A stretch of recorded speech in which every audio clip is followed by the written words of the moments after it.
이정아의 5분 재테크입니다. 안녕하세요. 네, 안녕하세요. 네, 오늘은 어떤 내용이 준비가 되어 있는지 우선 키워드부터 만나보시죠.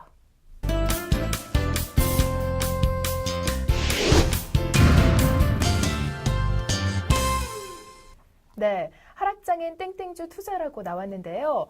이 지난주 코스피가 장중에 1900선이 붕괴가 되기도 했죠. 세계 경기 둔화에 따른 우려감 때문으로 보이는데요. 이런 장세 속에서는 어떤 업종에 투자를 해야 할까요? 네, 그렇습니다. 지난주 금요일 외국인의 매도세에 코스피가 1900선이 붕괴되기도 했습니다. 이는 8개월 만에 최저 수준인데요. 달러와 강세와 글로벌 경기 침체에 대한 우려로 우리 주식시장에서 돈을 빼가려는 투자자들이 늘었기 때문으로 풀이됩니다. 네. 이번 주 들어 다시 1930선을 회복하긴 했는데요. 이런 장세에서 투자자들은 공포감을 느끼기 마련이죠. 이런 하락장에서는 통상 내수주들이 선방하는 모습을 보입니다. 네, 이 하락장엔 내수주다라는 말씀을 해주신 것 같은데요. 구체적으로 관심을 가져야 할 종목은 다음 키워드를 보면서 한번 만나보시겠습니다.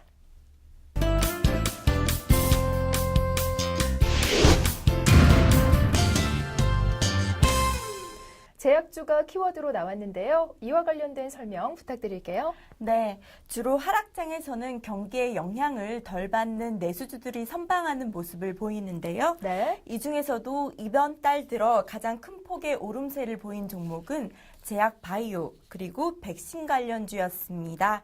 여기에 에볼라 바이러스 열풍도 한몫한 것으로 분석되는데요. 예로 진면 생명과학은 이달 들어 전일까지 90% 가까이 올랐고 유니더스도 22일까지 60% 올랐습니다. 바이오니아와 제일바이오도 20% 넘게 올랐습니다. 네, 그렇군요. 이 진원 생명과학 및 유니더스 등은 에볼라 바이러스 주로도 분류가 되고 있어서 이와 관련된 이슈와도 적지 않은 연관이 있었던 것 같습니다. 이 밖에 어떤 업종이 또 있을까요? 네, 통신과 증권 그리고 중국 소비 관련주를 꼽을 수 있을 것 같은데요. 네. 통신주는 이익 안정성 및 높은 배당성 때문에 매력적이고요. 그다음에 중국 소비자들의 수혜가 기대되는 화장품주도 매력적이라고 보여집니다. 또 통신주가 단통법 시행 이후 열린 국감에서 약간의 질타가 이어지면서 후속 조치에 대한 우려가 커져서 최근 주가가 좀 빠지긴 했는데요. 지금 주가 하락이 과도하다는 게 전문가들의 중론이어서 앞으로 전망이 밝은 편입니다. 또 정부 정책 수혜가 기대되는 증권주도 앞으로 전망이 밝은 편입니다. 네, 그렇군요. 이 앞서 언급한 의료나 통신주에 직접 투자를 하면 되겠다는 생각이 드네요. 그러면 마지막 키워드 열어보겠습니다.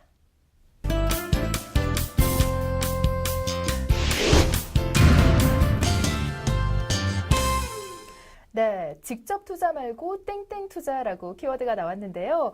이들 주식을 직접 사지 말고 다른 방법으로 투자를 하라는 내용 같은데 이와 관련해서도 말씀해 주시죠. 네, 그렇습니다. 하락장에 직접 투자가 부담스러운 투자자들은 간접 투자하는 방법도 하나의 좋은 투자 방법이라 생각되는데요. 네. 내수주를 담은 펀드에 투자하는 것입니다. 내수주를 담은 펀드에 실제 투자 자금이 몰리고 있는데요.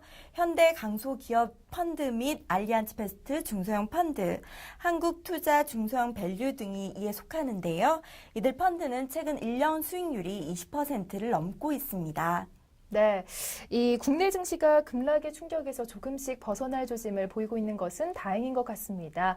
이런 상황에서는 이 경기 민감 대형주에 대해서 투자하기보다는 중소형 내수주 위주로 접근하시는 것이 보다 유효한 전략이 될 것 같습니다. 이정아의 5분 재테크 오늘 마치겠습니다. 여러분 고맙습니다.